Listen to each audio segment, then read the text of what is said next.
Hey, sir, how are you?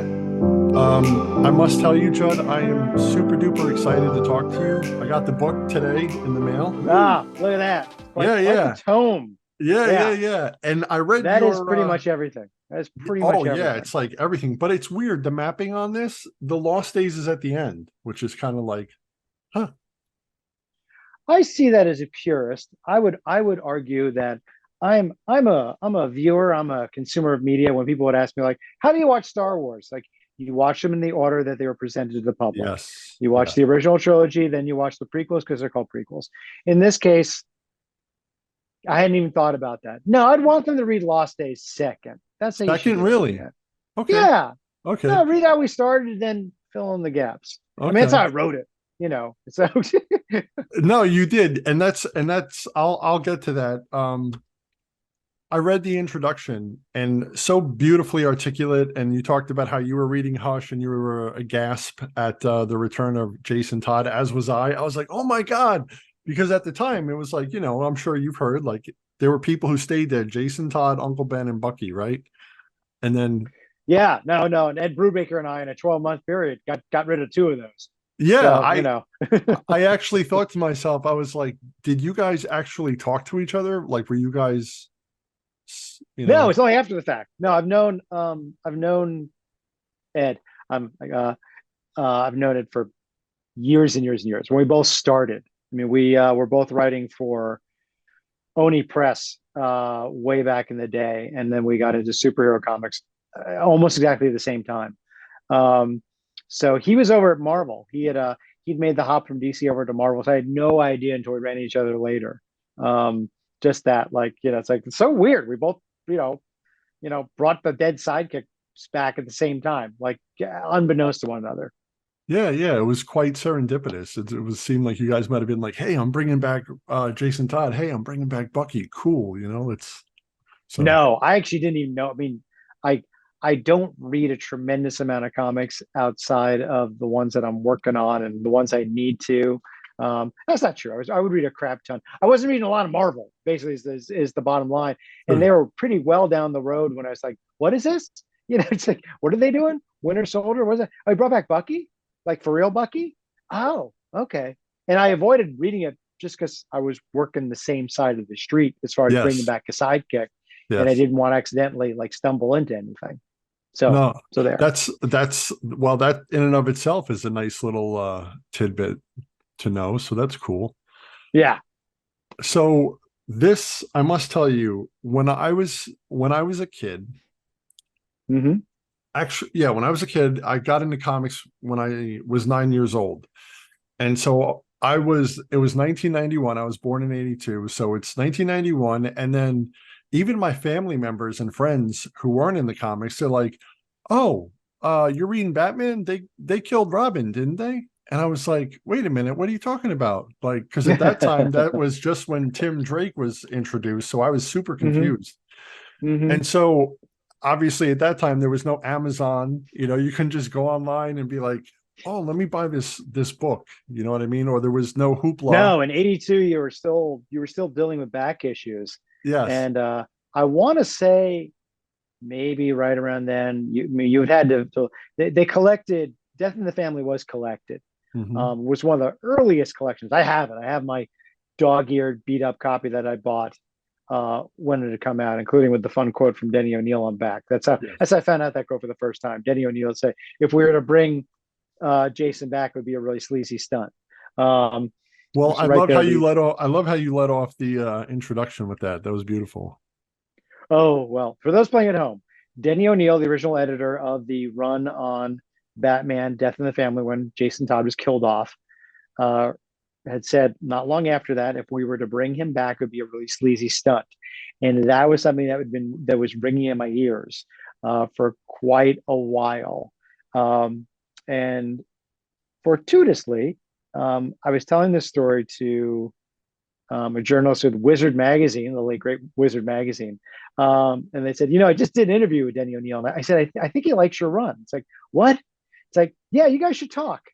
And so literally we did you could probably find it out. There was a joint interview that we did for Wizard Magazine, me and Denny O'Neil, where they just basically let us talk.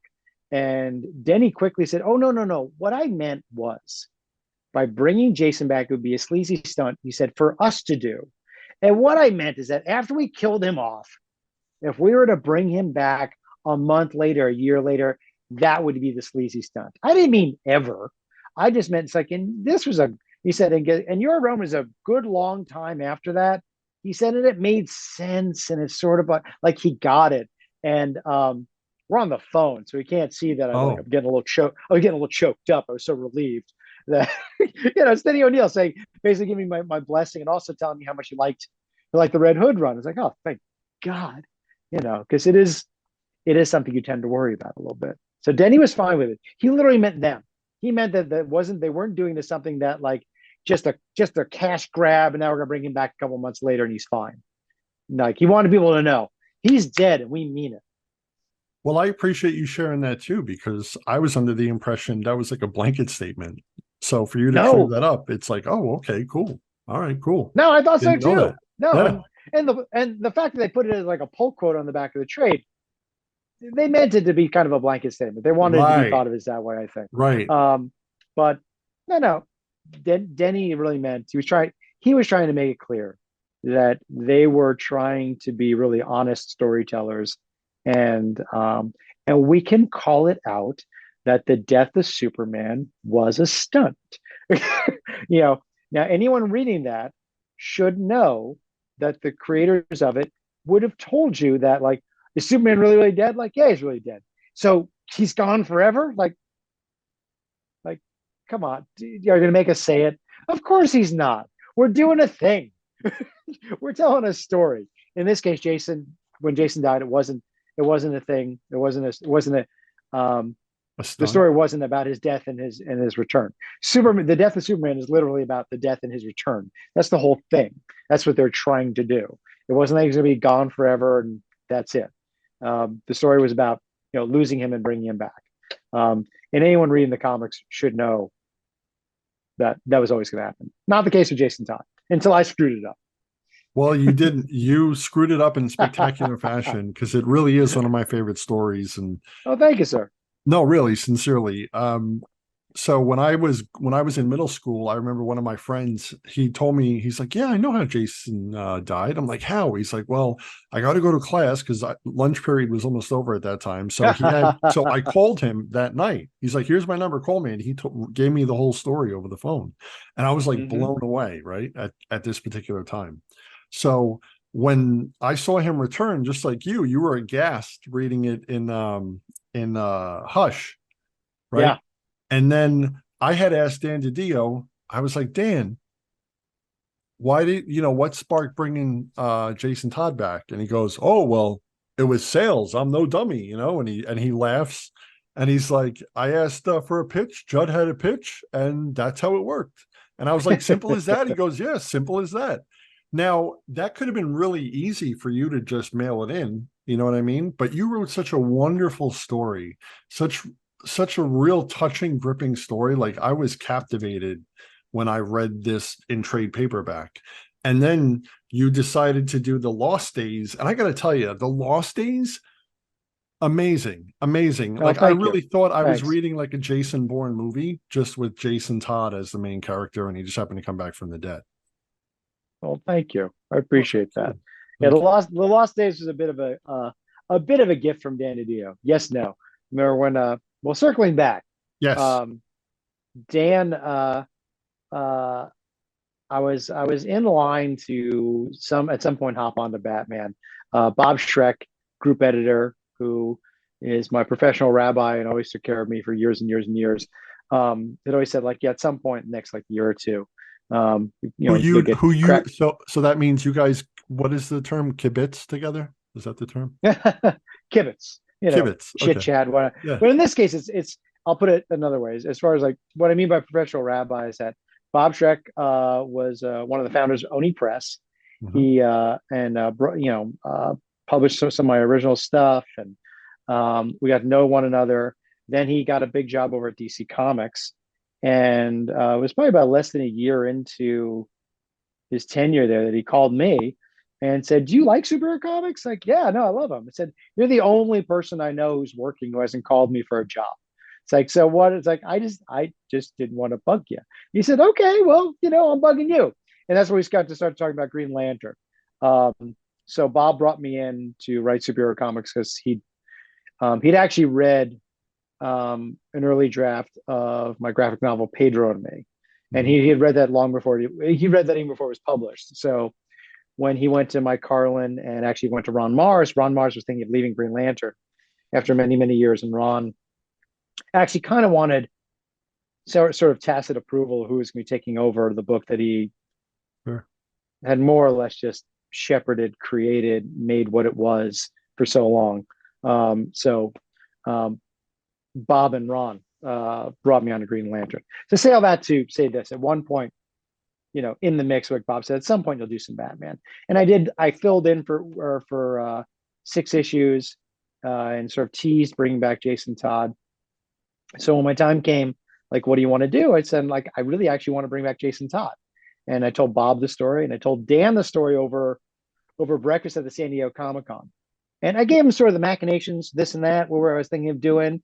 And then I ended with what would wind up being the final scene between Jason, Batman, and Joker. And I told Dan what this is always going to be about, which is Jason's going to tell Batman that it wasn't about that you didn't kill me, that you didn't save me from being killed. It was about that you didn't kill Joker. How could you let him live?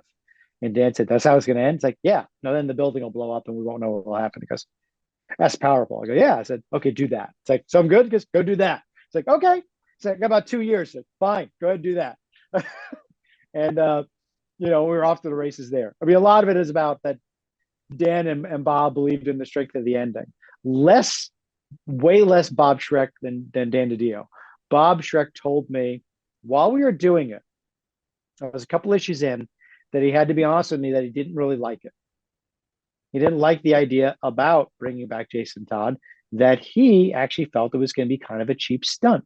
Yes. And even knowing where I was going, he just did not dig it. And then as I was a few issues in, maybe the fifth or sixth issue, Bob turned around and said, "You know what? I get it." It's like, "What didn't you get before?" Like, "I don't know." He said, "I don't know." He said, it felt to me like we were doing a stunt, but now as we're getting into it, he said, "I get the emotional arc of the characters. I see what you're doing. We're taking our time." He said, I I get it now. And I always credit Bob for he's a supremely good editor, a consummate professional, and a good friend, that he actually didn't believe in the story that I was telling, but he believed in me enough that he figured he'd get there at some point, that he'd understand what would make it work and let me do it. Like, it's one of these things like, yeah, I don't like it, but I can actually edit it, give you notes, keep you on track as far as story, and do my editorial job without particularly caring for the story until he did, you know. Um, I forget what issue it was. It wasn't too far in. I don't think it was the one where Batman dug up the coffin. I think it was before that, but something like that. But that was nice for me. Big points to Bob. I owe him everything. Literally, like the house I'm sitting in right now, because of Oh, all the work he gave me all over the years. Um, and again, this was a big one where he's like, I don't like it, but go ahead and do it. It's fine. that's a wonderful story. Thank you for sharing that. That's so Oh, cool, oh man. no, my pleasure. No, Has the that's so benefit of being cool. true. So you wrote the story, and Yeah, then before I touch on the movie, because I'm fascinated sure. by that. How do you feel Jason? Because I feel there's been a big change of Jason Todd from how you started him and then Mhm. how he is now. Like, Right. do you feel that way too, or are you just kind of like, oh, But I would have to ask you. I have to put it back to you. sure, How do you feel he's different from where I okay, started into where he is now? okay, What are we looking at now? What do you think? Where do you think he is so now?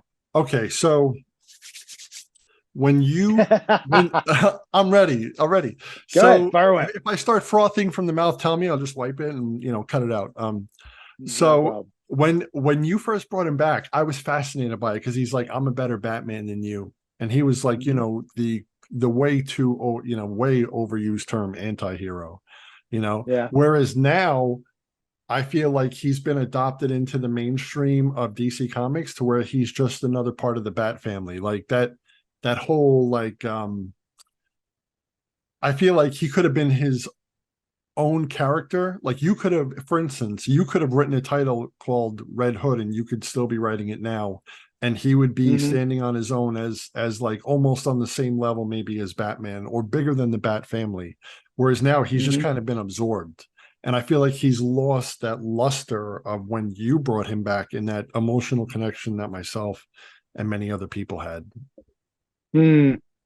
Yeah, I mean, I mean, okay. For one, just wait a year and a half, and he'll be as dark and gritty and a villain again because someone else, will take it back and take it over and move him into that But it's territory been because it many makes for a years good since story. that. And I feel like it hasn't even like it hasn't even come close to yours in that particular way that I connected with and many other people did. So I've always, and villains who become anti-heroes then become heroes. We see it as sort of just based on popularity. To a much bigger respect, you look at like Venom. Uh, I mean, me personally, I always like Venom completely as a villain. mhm. Um, and now we've gotten so far to that and brilliantly so, just to create it its own complete universe that Venom is part of an alien race that's been around for thousands of years. It's something entirely different, and I think it works in that level. And you kind of can't get back to that. It used to be a costume, an alien symbiote to like latched on to someone who hated Peter Parker so much that it became a thing that wanted to kill him. They both did, and then like it's simple. Um, with Jason, the approach I'd always taken, and the approach that hell, when Jeff Johns was just going to take Jason, he was going to use him in Titans. And it was a time that Jeff and I would work very, very closely together. He said, like, any notes before I get in there? I said, like, yeah, don't forget he's a villain. He's right. Yeah, yeah. He can walk that ambiguous line and be hypocritical. I Mhm. mean, really, that's the whole thing is he can say one thing and do another. He's allowed to do that because people do that. All the time. Particularly that, All the time. yeah, no, and it's readers often kind of miss that it's like so and so would never do that. This hero would never do that. It's like they can screw up and be wrong, Mhm. and especially when you're a bad guy. So I think him becoming less of a hero, more of the gritty hero, and less of, to take another Marvel comparison, that he becomes less Punisher and more Yes. Daredevil, I guess. I don't know. It's those are choices that it kind of it if you want to keep him in the Batman universe, he's got to be a little more user friendly, I guess, in the storytelling. Batman can't agree to team up with him if he's murdering people, if he's a villain. And to keep him consistently in the story, I guess you got to make him a bit more of a bad guy, a good guy.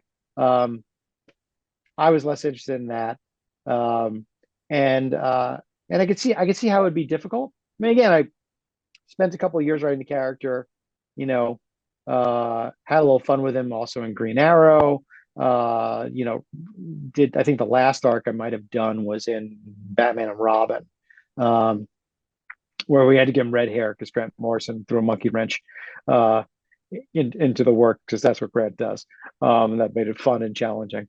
But uh, yeah, we'll see. Again, at some point, someone will work out a story where it would not surprise me that like yeah, they have him sort of into the fold of like being the grumpy son, but then he crosses the line, in a big giant way, and there's a schism. It makes for a good story. I think that they accepted that Jason works outside of things a little bit, but then maybe he works outside of things in a huge way. Mhm. Um, you know, Again, it's hard. Superhero comics are hard because the characters don't age. They can only change from, you can only take the story from like A to C. Mhm. This one can't grow old, this one can't die, this one can't do it. And it becomes limiting in that way. And a lot of superhero, I mean, all superhero comics are fan fiction. We're all just guys and gals who read them as kids and now get to tell our stories. Um, and a lot of times we have to break things and undo things to tell these stories because some of these characters have been around 50, 60, 70 years. So I get it. I totally get how that happens. But I would just say, take a minute and wait. This version will come back around again, I'm sure. Well, thank you for that. The closest one that I've encountered, I don't know if you've read it, sometime last year when Chip Zdarsky started Urban Legends, the Batman tale. It was Red Hood, and Red Hood Yeah. finds. Did you read that story? Does that ring a No, bell? not yet. I think I have the collected one laying All around. right, I'm not gonna. I like Chip stuff a lot. Well, I'm not going to So ruin I it will be for you, but checking I it will out. tell you it is the closest thing to your Red Hood that I've encountered, Mhm. and I love the story because it starts out with a kid who's basically his mom is a druggie, his dad is basically a dealer, Mhm. and Red Hood, you know, Jason has like his own PTSD in that scenario, and then the story Mhm. goes from there. And then Batman, it's really good, and I think you'll be like, wow, it's almost like I might have inspired him to write this. So very, very good. Yeah, I would check it out. I love Chip Zdarsky's work yeah. quite a bit, Urban so it doesn't Urban surprise me. Legends, Volume One, very Got good. it. Got it. Got it. So I must tell you, when I first saw you talking about the Red Hood movie back in Hmm. 2000, I think 9 on the special features of Justice League Crisis on Two Earths. I was Okay. obsessed with that thing, man. Like I would watch that because I waited for Under the Red Hood to come.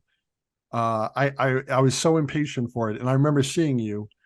And never Hmm. in a million years did I think, 14 years later, I'd have you on I'd be talking to you face to face for a YouTube channel. This is really exhilarating, and thank you again. Well, thank you, Um, Brian. I appreciate that. as regards the movie, Yes. I got to tell you, first off, my favorite line in the whole movie, and it really touches me each time, is when Batman's in the bat plane near in the third act, and he goes, "My partner, my soldier, my fault." Man, like Goosebumps City, I get goosebumps whenever he says that, and I've seen the movie like probably like 3 dozen times. Like I just love that line. I love that line. well, well, thank you. I mean, What? a lot is owed to. I mean, that's just me like sitting at my computer and typing it out, and then you've got someone like Bruce Greenwood delivering the Yeah, dialogue just so. A host of animators. Brendan Benet is a terrific director. Storyboard artists. I mean, what's interesting about it is when you break it down, it took like 60 people to make that yeah, moment for you, yeah. and all doing a spectacular job. I mean, our producer, oh, I'm forgetting Alan's last name. It was Alan his Burnett. idea actually. Alan Burnett. Thank you. Thank you. I was gonna say Okay. Alan Burnett, and I was like, is it? I don't have it right. I'm getting old. It was Alan's suggestion. I forget how I had that originally. I think I might have had that in the Batcave. And it was Alan who suggested that, like, we've got a lot. He said, no, we've got a lot standing around talking. He said, what if we put it in the Batwing? What if he's flying back? It's like, oh, I said, yeah, that'd be kind of beautiful. It's like, yeah, there's something really kind of exquisite and sad and quiet about him, like flying through the night sky and saying this, to Alfred, who's on at home in the ground. I said, oh, no, no, I get it. I get it. I get it. So the dialogue was basically exactly the same, except we just changed locations. I mean, that was Alan's idea. You know, Again, it takes a lot of people to make those things, and it's great. It's great. Certainly, certainly. Now, when you were making the movie, I know um you had mentioned in the pitch on the special features, you're like, I got my headset on, I'm kicking, I'm screaming, I'm yelling, and I'm trying to get the point across. And then they cut back to Bruce, and he's like, yeah, he's like, Judd hit every single point and problem that I thought there was going to be. So can what do you recollect about what do you recall about that, maybe that you could add a little something besides just what's on that clip? Anything? Oh goodness, yeah. I mean, for starters, Like what provoked it? the Christopher Nolan Christian Bale movie Dark Knight had just come out, and Mhm. it exploded and it was big. And I heard some rumblings over in animation that they were looking to do another Batman movie on the heels of that, and the word was like something, they want to do something a little tougher, a little grittier, more PG-13 than they had in the past. And I just, oh, screw it. I'll just, I'll go pitch them, under the Red Hood. So I reached out to Gregory Novak, who Mhm. was uh, the man with the plan at the time at DC. He was handling second media stuff like that. I know Gregory for a while. Um, and I was at San Diego Comic Con. I just pitched it to him. I said, like, I want to do Under the Red Hood. And he goes, how would you do it? I just broke it down. It's like, listen, I got 2 years worth of story. And all we're doing is just making, like, we're just going to take the good parts. And, I quickly pitched him how I had it. And he goes, oh, this is great. He said, how quickly could you pitch this to me and Bruce Timm and the gang? He said, soon. He said, all right, can you get out to LA next week? He's like, yeah, let's do it. And I went to LA. It was Gregory Novak, Alan Burnett, Bruce Timm, a couple other folks I cannot even remember. And I pitched them the movie. Um, and again, I'm like going for broke and walking them through this and that, and starts here, and we're gonna be like in the snow. It's the flashback, whatnot. And I found out later from Bruce Timm that Bruce Timm said I was going to pass on this. We're not going to do it. I was a no, even before he walked in there. It's like I read the run. I liked it a whole lot, and it's like we have too much ground to cover. Like, how do we establish that Jason died at Joker's hand? We need to do a whole other movie just to get here. He said it just won't work. He said, and then you're giving the pitch, and your pitch opens with the teaser. It's like, so we're like in Sarajevo, and we're in the snow, and Joker's got Robin in a warehouse, and he's beating him with a crowbar, and Batman's whipping through the snow on the Bat movie, on his Bat cycle. And Bruce said, like, oh, that's all we need. We don't need to do the whole story. We just need to show Joker killing Jason. He said, after that, he said, you could have stopped there with the teaser. It's like, I was done. It's like, oh no, we're totally going to do this. Now I get it. He said, that was my one big problem. I couldn't figure it out. And like, he solved it like, oh, we just do it in 3 minutes. Like he said, it was brilliant. It was great. And it was done. And he told me that like, months later. It's like, okay. It's like, yeah, you had no idea. Like I was just not sold at all. And that's what he meant. He said that, you know, he was not in there and there was totally just won over with it. And then, and again, I think for me, it was a blast because I'd spent 2 years with this story, all different machinations of it. Now I got to tell just the good parts, just this small section. And literally, like, I'm throwing all this out and I'm just doing the cool stuff and sticking because it's a movie. You just get to hit the emotional moments really, really hard Mhm. and really, really quickly. And a lot of the track had been laid and fun set pieces. It was not that challenging to write. It was more about making sure that I hit all these beats and that I wasn't missing something because I know all the story that goes in between. That was probably the only thing. Um, but we got to do fun stuff, and it was great. I mean, I wrote the script. And the script gets thrown over the transom, and then after that, you're just notified about stuff, including like you know, Brendan and Alan said we're going to try and change up the cast because it's been the same folks to this point. The same crew of folks have been doing the voice work on Batman since the animated series. That was pretty much what they were going for, and they So just they wanted to mix it up a little so they bit. let you know that beforehand.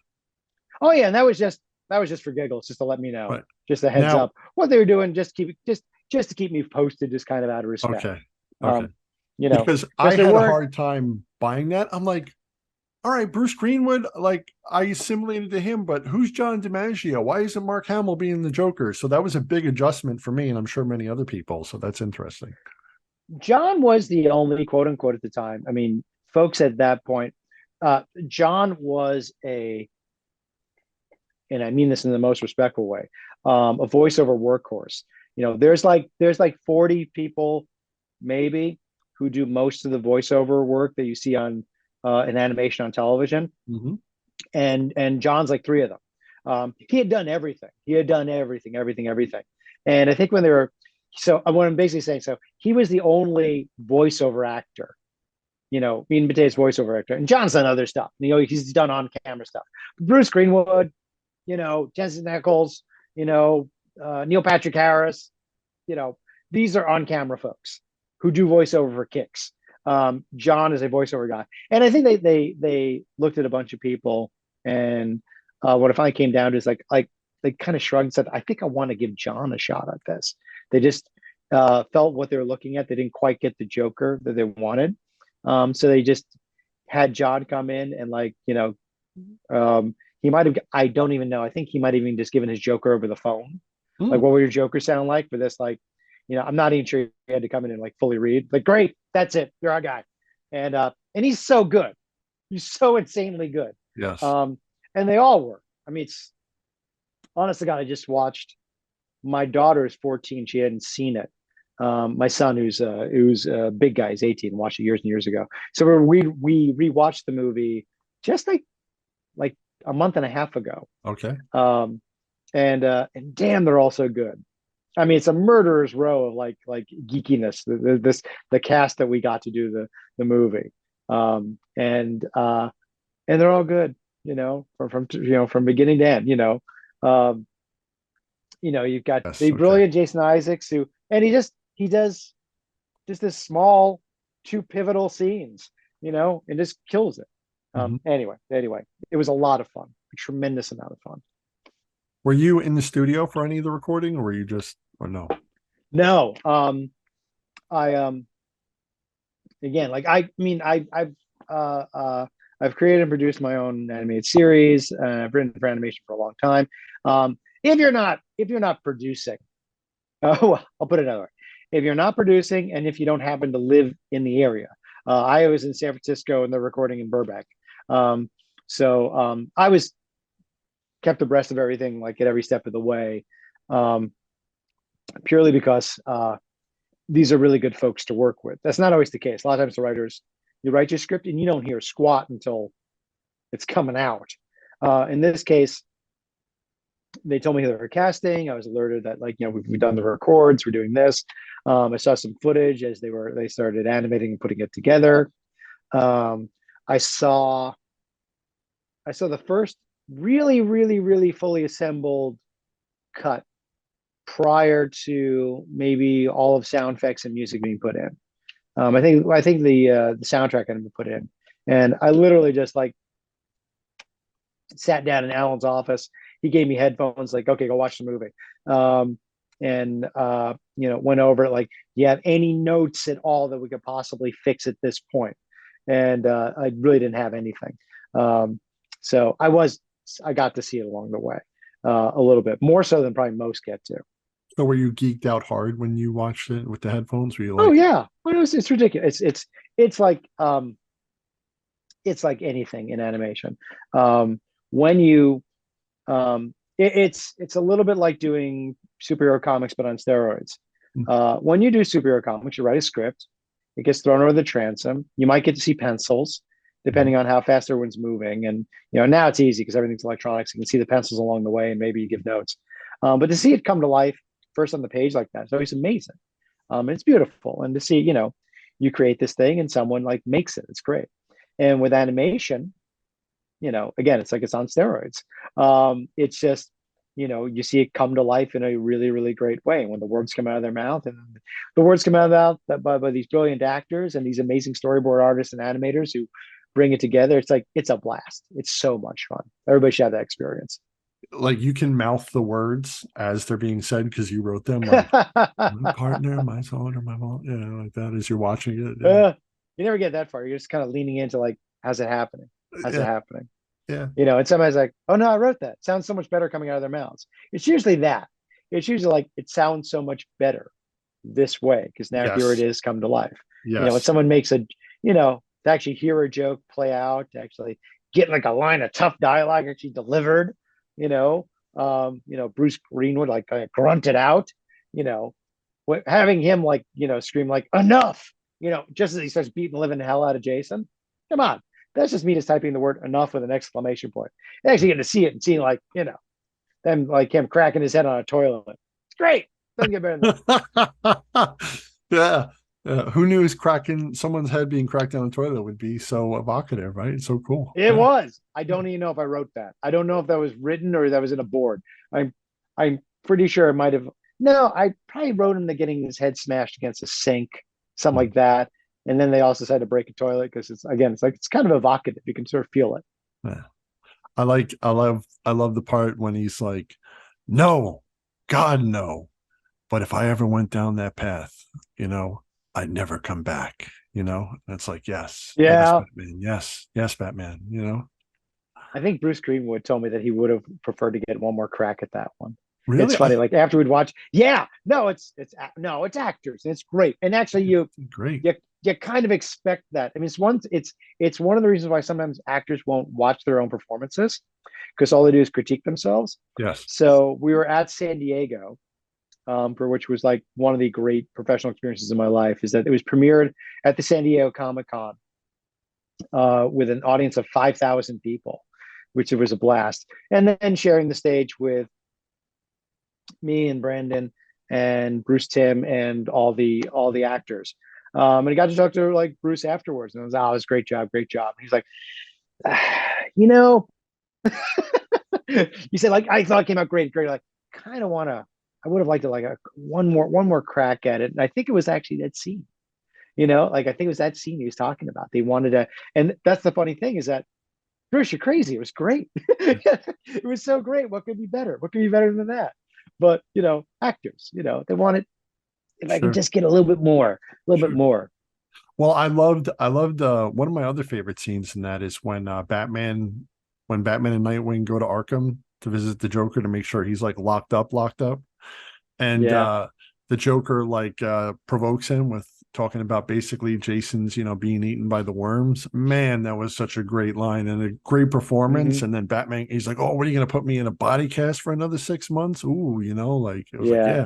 And then Nightwing's watching like in like tepid terror, like, is he really gonna snap? I love that scene too. Yeah. It's a little jarring. Again, when you write it on the page, it's one thing. When you get to see it, when he's flipping the table, slams him up against the wall, puts his forearm under his throat, and you can really feel it. It's like, oh, Batman just became unglued, which is like, Yes, of course he is. This is about he's talking about murdering Jason, and it circles back. It circles back. This is a moment that Bruce is once again just thinking about killing him. He just wants to kill him. He just really wants to, but he just knows he can't. And here's another moment where he just wants to do it, but there's that line in his head and his heart that he won't cross. So it's sort of like that moment circles back to the ending. I want people to remember, like he was going to kill him right there. He wanted to do it right there and then. And Joker kind of knows it too. yes, he, yes. he he knows it. He knows he wants to kill Are him, you and gonna do it this it, time? Are you gonna do it this time? yeah, It's awesome. he's an agent of chaos and kind of he loves the idea that it brings him right there. Yeah, yeah, that he has that effect to that he has that power over Batman in that way. Yeah. Yeah, that's what he wants. Yeah. That's the game. That's what he wants. Now, when you write something like as passionate, so there's so much tension in that, and you're writing Mhm. it in your mind, and then it plays out in front of you like that. Did that grab? Like, was it even better than you anticipated, or was it like just Oh as yeah, always. Oh no, always? always Okay. better than you anticipate. Okay. Always, always, always. I mean, it's rarely, there's rarely an emotional moment that you write that gets brought to life in animation or something like that doesn't carry through because the directors and the actors and the folks working on it, like they long for that. Yeah.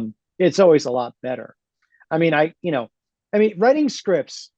Um, when you're writing scripts, they're not just hammer and nails telling people what to do. You actually can and should instruct a fair amount of emotion. You don't want to, you don't want to write an encyclopedia, but Sure. if you want to convey in the moment, like I might have put in the script that Batman absolutely wants to murder him in this moment. He wants to kill him, but he just can't. And I might even written that like, and it's Joker's taunt to him that gets him back in control of himself. I might have written that. And you know what? It's one of those things that's in the script there, and the board artist might use it. The actors might actually read that, but the actors might just be reading their sides. They might not have all of the description in there. It just might be the dialogue. For the most part, a lot of them just have a lot of the dialogue. Um, and it would be up to the director. It would be up to Brandon to say like, you know, So your delivery is that you're about to kill him. But Batman doesn't talk, so it's actually not on Bruce Greenwood for that. It's for the animators and the board artists to do that. Yeah, they So crushed it's it. there. Yeah, yeah, yeah, yeah. I appreciate you sharing that about, you putting emphasis on that, because I was going to ask that too. So thank you. Because that's Sometimes you do. super Sometimes you do. important. Sometimes you ah. Sometimes you don't. Sometimes you want to Sometimes you want to put in this is you want to put parenthetically sarcasm. Black mask parenthetical sarcasm, and then says something just as clear he doesn't mean this. He's joking clearly because you just want to make sure that because it goes through four sets of hands. So sometimes you want to make it clear he's joking around here. He's actually very scared. He's angrier than he's ever been in his entire life in this moment. Whatever. You want to try and give as much there because this is your only shot. Because you're not going to be able to talk to them again. So this is your only shot. Is through this script, you get to put all your 2 cents in there. And a lot of times they'll ignore it. A lot of times they take it as the gospel and it goes in there. But that's what you want to do as a screenwriter and a storyteller. If you're writing it down, like I said, I wasn't there for the record. I wasn't going to be there. So this is my opportunity to tell them what I'm going for. And they can take it or leave it, whatever's working. Because in doing it, it might not work quite as well. What I think in my head is working when you actually in execution, it's this is too much. The previous scene, we did this, and that was that kind of tension. And now in this scene, we actually need to take it down a bit. We can't keep tension up. We gotta level it out a little bit. So it's a give and take. It's a give and take.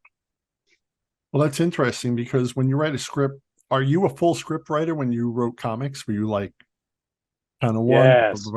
Okay. Oh Okay. yeah.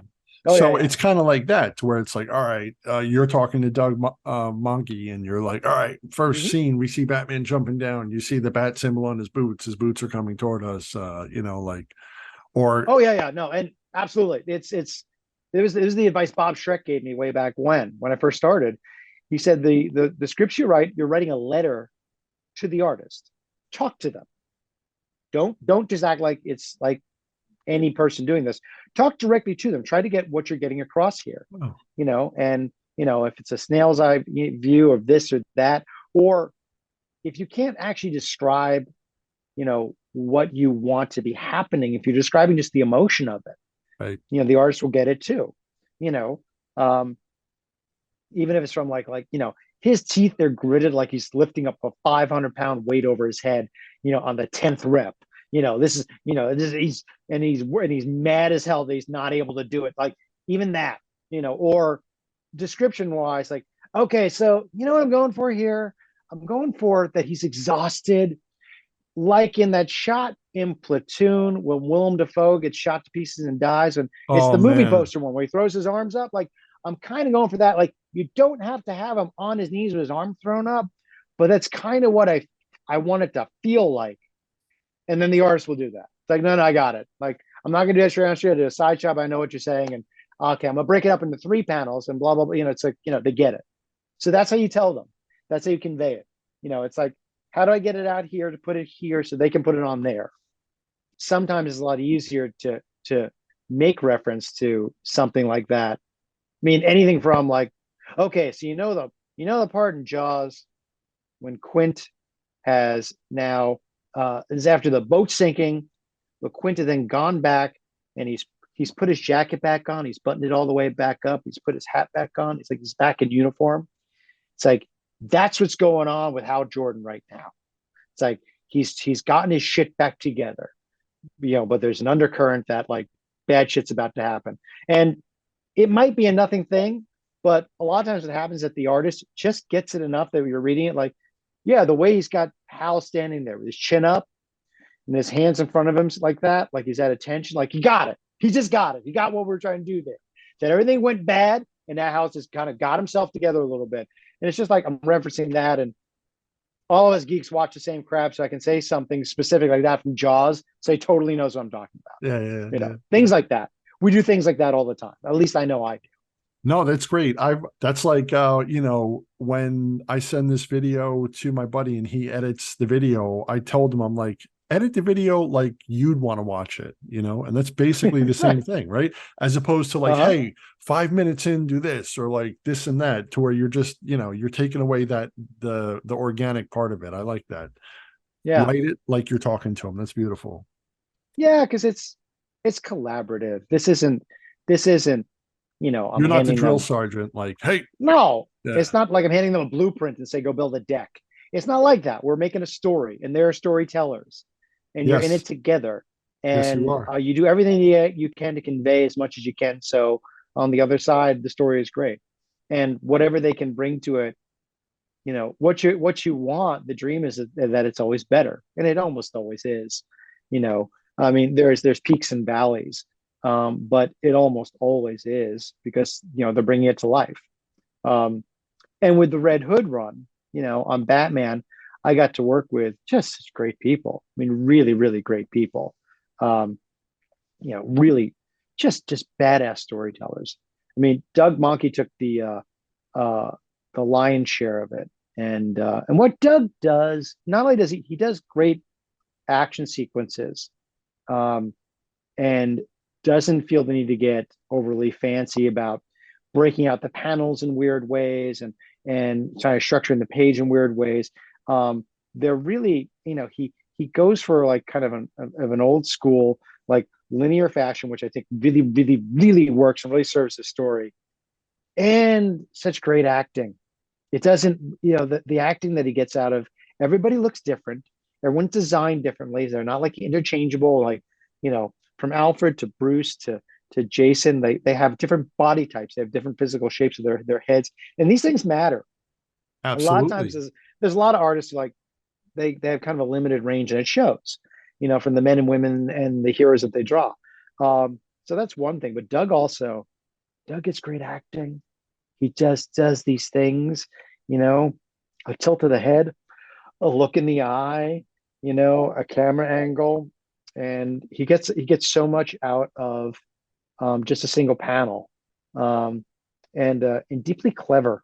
It's just really it's good stuff. It's why all these years later, I think the stories still hold up because we got great, great, great, great people writing and drawing it. You know, um, so again, staying on the shoulders of giants. Thank goodness I had like really terrific people, you know, penciling, inking, lettering, coloring, because it's just I have done things. I have done stories which I won't remark on. I have done stories like this is great. This is a killer. This is awesome. And then the art comes back like not exactly what I thought. And then like I see the reaction like, oh, people didn't like it. And I can't go like in my head it was a lot better than what happened on the page. It kind of got away from us a little bit there. I Yeah. didn't either convey it well enough, or the artist took some liberties, and just to, it's a team effort. And sometimes you know if I'm not doing my part, well, that's the thing is that some bad stories can be saved by really good art. Yes, this Like is true. like the artist can really can really, you know, I could do a kind of a half-ass job, not a half-ass job, but let's say I could do a B- work sometimes, and the artist can manage to get it up and get it going. Uh, but that's why a lot of the pressure is on the artist, because if they do a crap job, it's just it's all on them. So they always have to bring their A game, and most do. Again, I've had a Yes. handful of random moments here, and they're like, oh, that didn't come out the way I wanted. Not too many.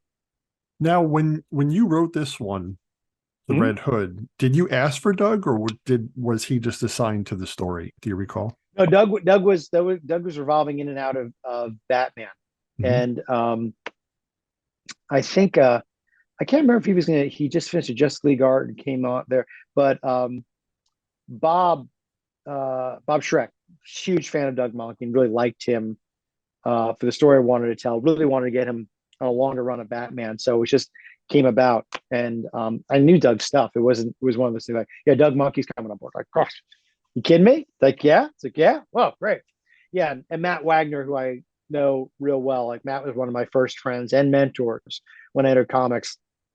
Matt had been doing the painted covers for a while Hmm. and was going to step off. And when I got on board, I said, Bob, before I asked Matt personally, can you check with Matt? They can stay on to do covers. And he's like, yeah, I'll check with him. And then Matt like calls me like, yeah, I'll do the fucking covers. Okay. It's like for you, I'll stay on board. Like, oh, they'll be fun covers. Like, yeah. So he did a huge number of us Yes. for the initial run, Yeah. including the cool stuff. The we actually spoke in dialogue on the cover twice, which was great. Now, Which are really good. did you ask him to do certain covers, or did he come himself with it and was like, "This is Well, what no, I." he reads the scripts. We'll talk about it for like a nanosecond. Like, what are you thinking? Like, I don't know. For the most part, I mean, Matt is a writer, comic book artist, painter, storyteller, far superior to me. So I'm not going to tell Matt what to do. And we're friends. But he was usually like, yeah, I was thinking of doing this. It's like, yeah, this is cool. Like, he'd send me a sketch. It's like, it's in a lot of ways, it's not even really, not in a lot of ways, not up to me. It goes to Bob and the back group and marketing.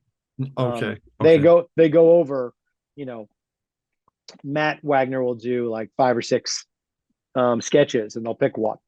Um, and the one I'm thinking of, which we did 2 covers, which was Batman, holding Jason's helmet and saying no. Or was he just That's saying no? like I can't remember. that's Yeah, the one on my. That's the one that I'm as you're talking that I see in my mind when he's like, oh, no, like that, and yeah, it's like yeah, that one was huge. yeah. No, and it sold out. Yeah. And that's when Dan Dio went back to Matt, said, I want to do another printing. I want to do another cover. How fast can you do Jason saying yes? And Matt said, oh, it's pretty cool. I'll do it. I'll do it. Like Yes. Matt was into it because it was a super cool idea. They went for it quickly. So it was a lot of fun. And Dan said, yeah, no, I got to pay Matt for another cover. I didn't give a crap. It's like, let's do it. It's great. That was a fun time. That's one thing that I can't possibly get across to readers now and then that, for one, I think a lot of times I think there's a lot more of like this giant roundtable discussion going Yeah. about and back and forths of how the books are made. But a lot of times it's just us, you know, Mhm. me, Bob Schreck, an assistant editor or two, Dan DiDio, and maybe it gets, maybe it gets kicked upstairs, a little bit here and there, but for the most part, it's just a bunch of us just doing it. And we're talking on the phone and shooting emails back and forth, and it's fun. When it's great, it's fun. When it becomes real hard work because something isn't working, Yeah. it's less fun. But when you come out the other side, it's like, okay, that made it more worth it. But there's something fun about like when it's hitting all cylinders and everything's clicking, which it was for this run. Yeah. You could You know, tell, it's man. You can tell. You can no, it's tell. pretty problem free. We're having a good time. We're having a Yeah. really good time. I appreciate you sharing that. And just to retrace real quick about Sure. Doug Monkey, I appreciate Mm-hmm. you sharing that about his body language and such. When I go back and read it again, I'm going to pay a lot of attention to that and appreciate it more because I'm a doodler myself, so Uh-huh. I really appreciate that. So I'm going to go back and look at it and study it with a little more of a critical eye, not a critical eye, but a grateful eye for what he's done because my partner who I normally do the show with, Scott, he had to work today, Mm-hmm. unfortunately. Oh, But sorry. he sent his regards. So nonetheless, so I thought it was gonna be the three of us, so I was wondering where Scott was. But yeah, that's well, there we go. The fact that you noticed that is really cool in and of itself. Thank you. So he no asked me problem. about Doug because he's not Mm-hmm. overly familiar. Like he's more of like a mainstream because he's coming on a little bit late, especially to Mm-hmm. DC. So I'm Mm-hmm. like, Mm-hmm. he's not like bombastic like Jim Lee, and he's not like over the top like a Rob Liefeld per se, but he's very workmanlike and it's very like it's very workmanlike, but with a bit of gloss to it. Yeah. Yeah. That's how I No, take we're, the we're monkey. workman is a good word for it, and I mean this again. It's not in an insulting kind of way. It's No, to not to at to all. to, to folks who do this and to Doug who doesn't. Um, I I as an artist myself, I don't like busting up the page too much.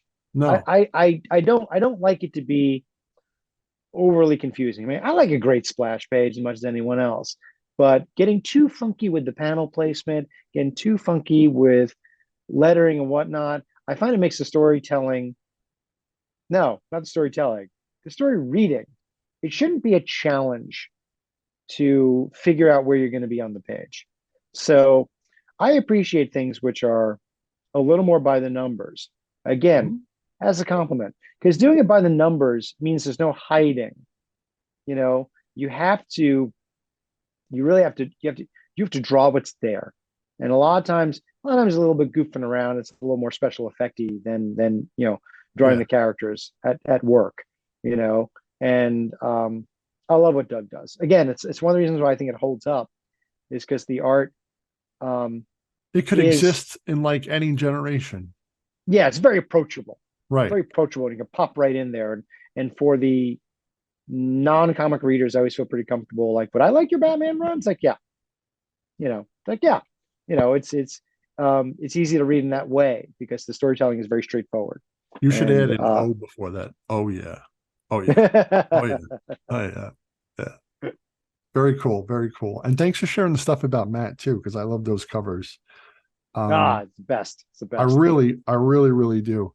So when you wrote the movie, was it hard for you to cut out so much stuff out of the story, or were you like, was there anything that you wanted to put into the movie that you might have like on when you watch the movie, like, oh man, I forgot about this thing. I would have loved to throw that thing in there. Like I'm going to throw Superman one of the showing up producers. or I'm going to throw the producer's name I can't remember. I'm going to throw him under the bus.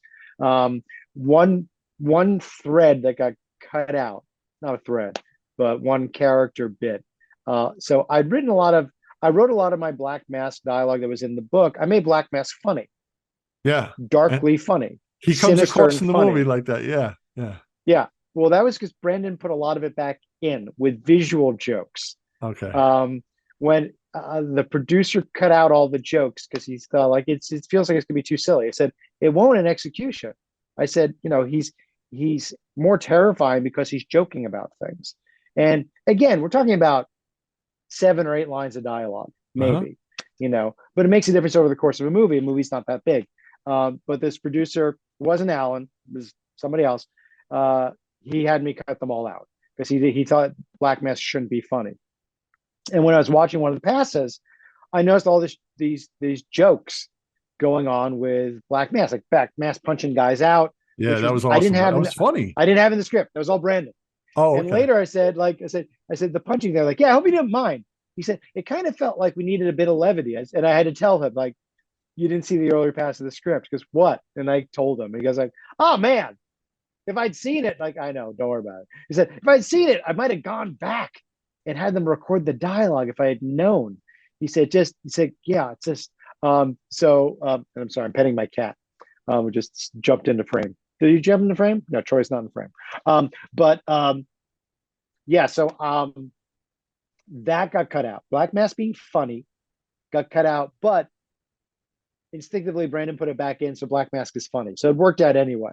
Um, Other than that, I think as I told you, mostly what I took advantage of was I got to just do the cool parts. And that was so much fun. I just the good parts, you know. That and it was a different feeling from if I had to somehow break it down to a comic book suddenly, like here's 2 years worth of comics, and we got to break it down into just 3 issues. I think that would have been a lot harder than trying to do it for the screen, which was you do only the action that serves the story. You just stick with the story, the beginning, middle, and end of, Batman, Jason discovers Jason. This, him taking over the city, the Joker bit. So that it came together really easy in that way. In that way, I mean, I'm glad I got to do everything that I did. Everything from, in the movie it was like, can I use a Mazo? It's like, yeah. I'm just going to explain it a little bit, just a little bit, because we don't have time. Giant android can absorb the powers of the Justice League. Is that cool? Can we just do that? Like, yes. That was And great it's like, exposition. Great yeah, exposition. you just get to keep moving. And if people know, they know. If they don't know, we're fine. They get it. It's a robot. Um, and there was a bit in the middle, which in where Batman and Red Hood fight alongside one another for the Yeah. first time, Uh-huh. and Love that. that was like Deathstroke got hired by Black Mask and put together a group of mercenaries who are going after Red Hood, and I got to flesh it out with all these unusual uh, characters, which I think, forgive me for using the M word, but I think Red Hood, Black Mask could describe them like, you got all these weirdos here, a bunch of humpbacks and midgets. You got all these crazy, like, wackadoo characters. Captain Nazi, like, well, who the hell is this? It's like, you Yeah. think, well, it was on short notice. Like, it was Hyena and Captain Nazi, and so when I was doing it in the script, it's like, well, I'm not using Deathstroke. We just don't have time to introduce him. I don't need to. Just have Black Mask hired. Be like, you know what? Let me not bring in these weird guest stars. Let me just bring some freaked out kind of ninjas wearing like body armor. And I put it in the script and like with a note, like in the book we did these guest stars, but I think, well, let's just keep moving. Doesn't matter. Doesn't matter who they are. Doesn't matter. It just needs to be that the fact they were hired by, Black Mask, and that in the end, spoilers, that Jason kills one of them, Mhm. in a messy way, just as he killed Captain Nazi, which in the comic book run we need permission, like can I kill Captain Nazi? And Paul Levitz like said, you can kill Captain Nazi, it's fine. Listen, Right. no one's gonna miss Captain Nazi. Yes. you Yeah. know and I think I even had a joke in the book. He said, like, Captain Nazi, isn't he like 100 years old? And by the way, he's a Nazi. This is who you bring me? You know, Perfectly good Black Mask joke. Um, Agreed. but stuff like that, you know, again, didn't have to cut a lot out. More like just keeping the good parts. Well, I like in that part, I liked when one of the bad guys, one of the assassins says something to Red Hood and he's like, no, I'm just stalling, and then bam, Batman shows up. It was like, oh Yeah, yeah, that makes sense. yeah, yeah, And yeah, then yeah. two more things Yes, sir. with the exposition, when at the beginning when Amazo comes out and one of the thugs that was in the truck, he's got them tied up and he's like, who's the pretty boy in the leotard? And he goes, oh, that's the first Robin. And he basically gives the exposition real quick of that. Yep. That was awesome. And then Yeah, you wanted to be organic enough, that does every. I mean, everyone knows who Batman is, but does everyone know who Nightwing is? Maybe not. yeah, you know, you know. it was done so simply, and the voice actor was perfect with it too. His inflection when he talked about it, and then Mhm. replacing the Black Mask's assistant with a woman made it better with the interaction between them, I thought. Yeah, I thought so too. I thought Yeah, so too. that And was a and good one. noting that we had absolutely no women in the story at all, was part of it. Like, well, what if she's a woman, and then voiced by Kelly Hugh, like another, Yeah, yeah, you know, yeah. I mean, it's only like she might have like 6 lines of dialogue, but having top notch people do it, it's amazing. It's amazing. Yeah, yeah, that was so good. I really, really love this story, and I'm looking forward to going back and reading through all of it. I see too. You had Alex Sinclair on that also to Yes. the color. Oh Yeah, yeah, I know. No. It's like a murderer's row. Like in Alex Sinclair, Alex is just, again, just you know, bananas incredible. Never does bad work ever. Um, and aside from being like a consummate professional, is quick and gets moving quickly. Again, because we had a couple of subs in there because um, Doug can't. Doug is he's such a craftsman. Sometimes can't quite get a book a month. Can't quite get a book a month. Come up a little shy, so might need a little fill in here and there. mhm. Um, so Alex would have to work quickly here and there, which he did, which he does, and he's brilliant. Like got brilliant people. They're good. I met him at Comic-Con and he signed my book with Jim Lee, my Hush book. I was like Ah, beyond like, oh my God, that was a yeah. nice guy too. I tell you, almost everybody I met in the comics world has been a pleasant person, which has been nice. So You know what? I could give you names on one hand of the folks or like notorious jerks, and I won't tell you. For the most part, I mean beyond the most part. Well, I'm kind of trying to say, like, 99.9% like the sweetest people you could ever meet. Right. They're doing fun work, they're doing work they enjoy, and they're really cool, especially to readers. I mean, I think everybody knows, like, there might be some crap going on behind the scenes. There might be some work issues here and there. There might be Mhm. people who don't talk anymore, but they're never going to take it out on the people who buy and read the comics. I mean, you got to be, Yes. there's a level of a jerk that has to come up who does that. You know, like that's sort of grand poobah jerk crap going on there. Yeah, we won't talk about John Byrne. Oh, I said that name. Sorry.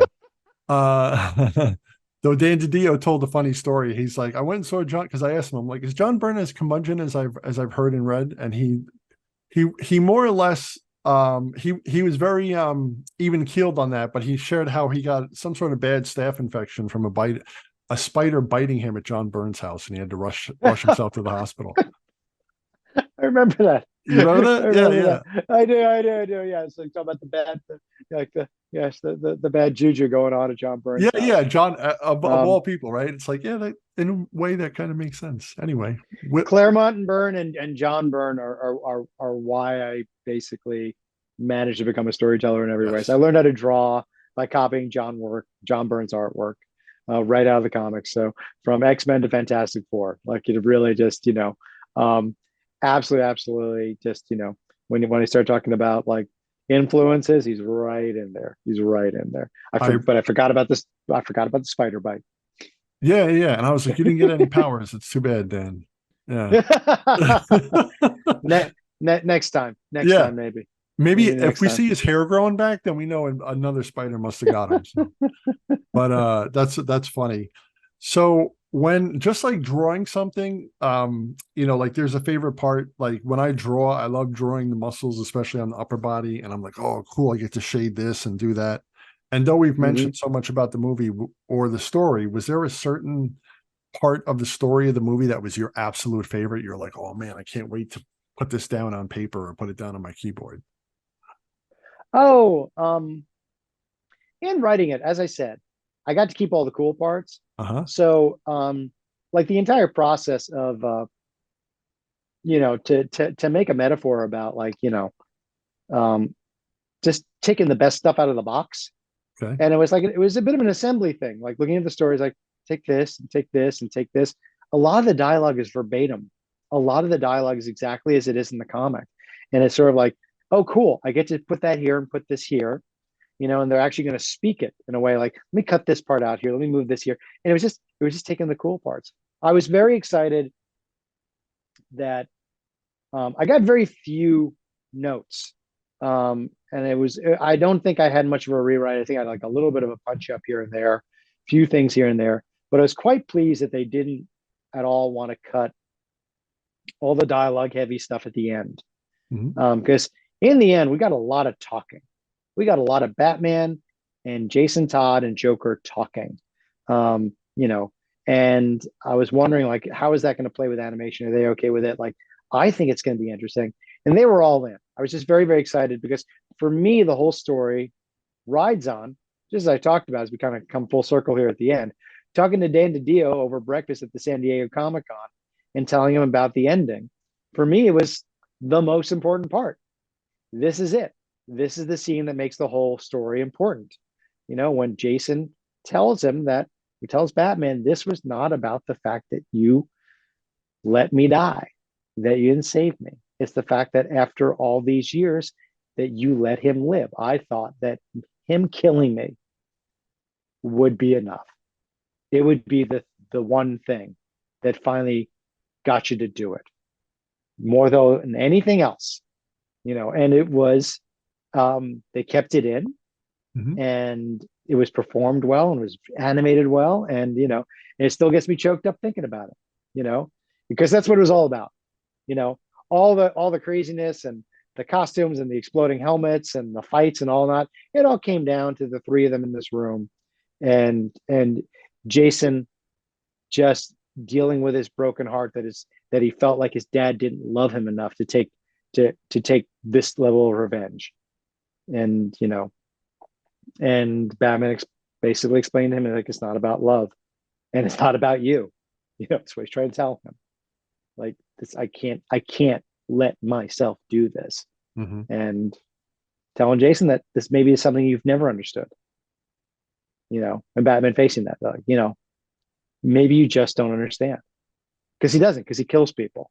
Right. Jason kills people. Right. And Batman had to come to that conclusion that we're different in this way, that, that Batman, and I guess in a way that what Batman understands is that Batman knows he's a killer, knows that he himself, like, he is a killer. He is someone who can murder people. He just can't let himself do it because he'll never stop. Yes. He believes that. And again, circling back, I'm so glad they let me do that. This chatty, emotional, philosophical, father and son, heartbreaking stuff, opposed to like, yeah, we'll let them slug it out and they'll blow up the building and we'll get out of there. It's like, it wasn't that. They let the core of the story. It's fun in that way. Now, in regards to that, have you read Three Jokers yet, or no? Three Jokers? Oh yeah.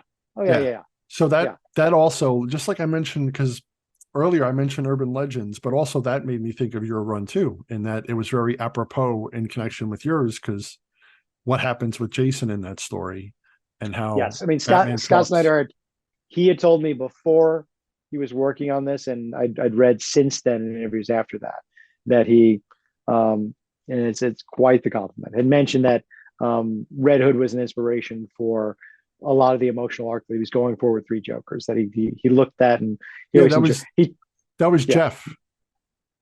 Oh, sorry, God, to Jeff. So sorry, I'm mixing up.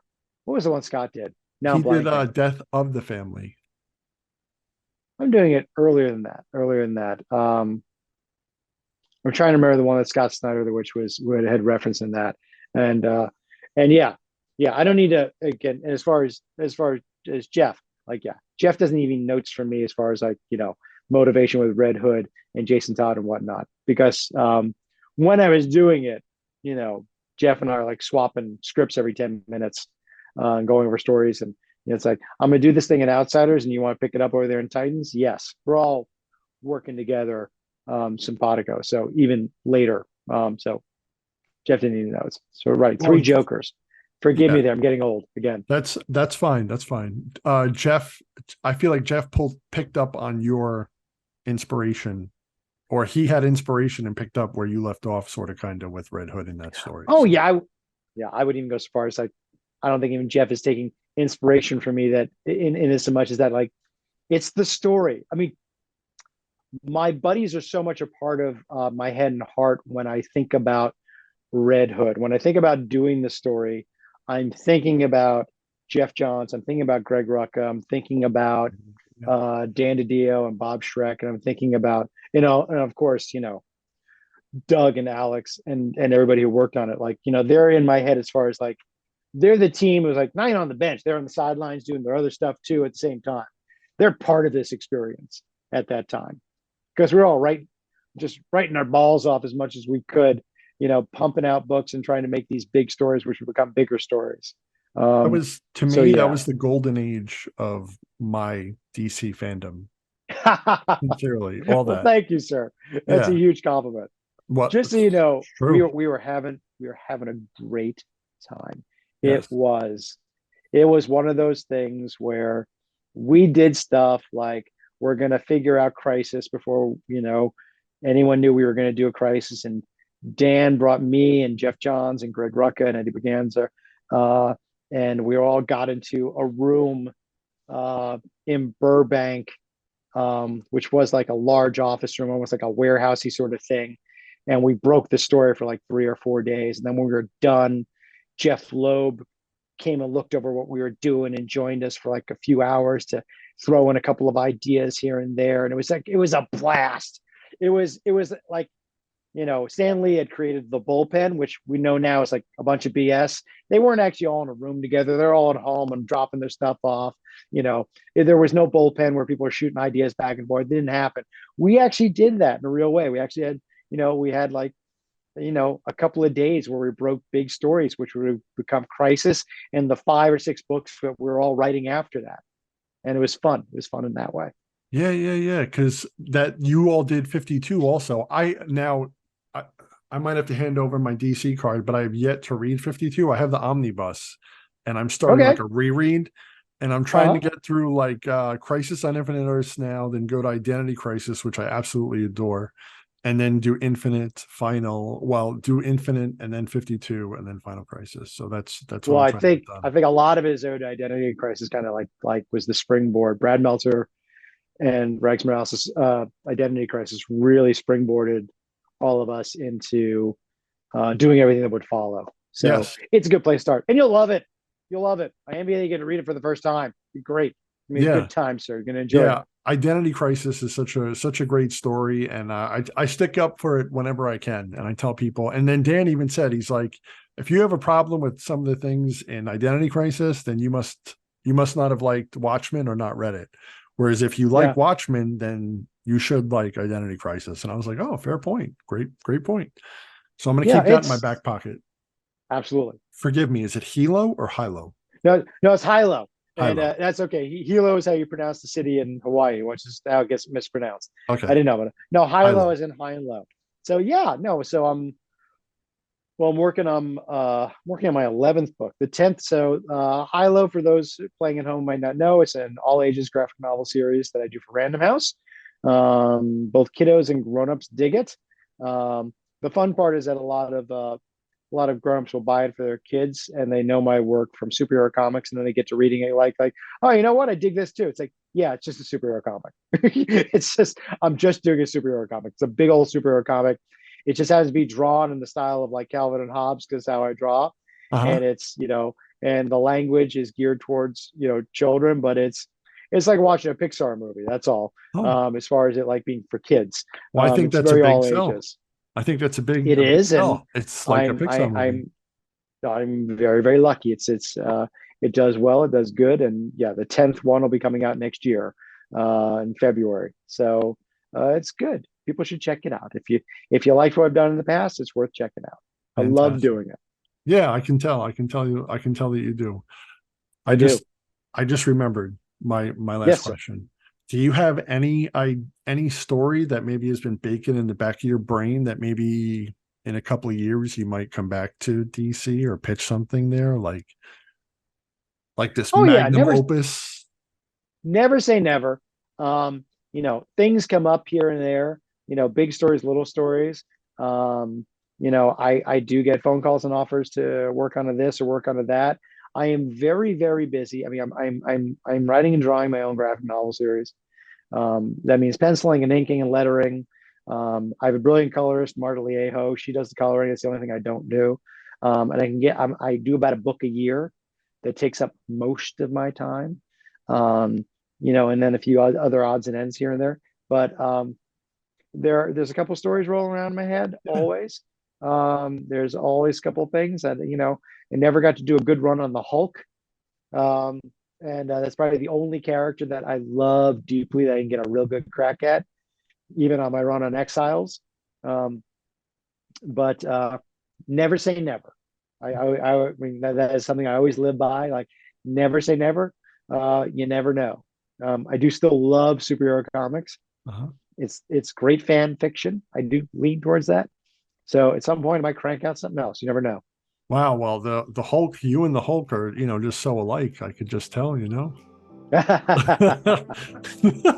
That's one of the parts where you'd write the movie and put sarcasm in the parentheses. Well, Chud, thank you for making time for me. I mean, you're one of the people you see on TV or see him on a video, and you're even as pleasant as you are. You're even more pleasant in person. I'm grateful Oh, you well, made thank the you, time. sir. I'm glad you enjoy the work, and more fun to come. All right. Well, I wish nothing but the best to you and to Pam and your children, and I'll stay in touch. No, it's my pleasure. It was a good talk. Thank you, buddy. All right. Take care.